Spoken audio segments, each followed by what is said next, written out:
গ্রামের 2-3টা ঝিরি ছিল, এখন তো পানি শুকিয়ে গেছে বিদায় এখন আমরা পানি সংকটে পড়তেছি।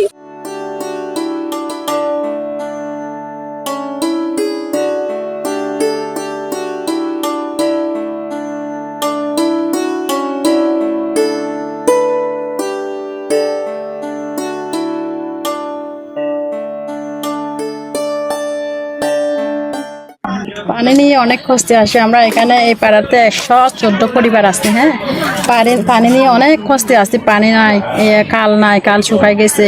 রিং অয়েল নাই, টিউবওয়েল নাই, ডিপ নাই। যদি রিং অয়েল টিউবওয়েল থাকতো একটু সুবিধা ভোগ করতাম আর কি। কার কাছে চাইবো, যেতে তো থাকা লাগে, যেন জেলা পরিষদে গেলে থাকা লাগে, দরখাস্ত করা লাগে।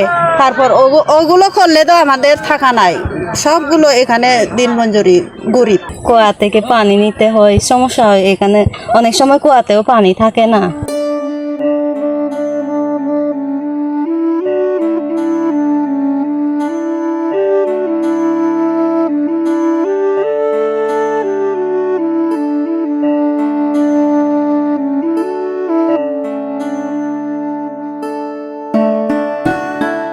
পরিকল্পিতভাবে যদি আমরা পাহাড়টিকে ফলের বাগান কিংবা অন্য কোনো ফসল দিয়ে যদি বাৎসরিক ভাবেই যদি আমরা আচ্ছাদন করে রাখতে পারি, পানির অভাব হবে।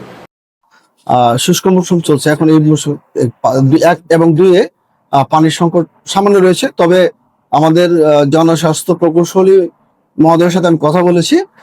পানি ব্যবস্থা সম্পর্কে দ্রুত কাজ চলছে এবং চলমান রয়েছে।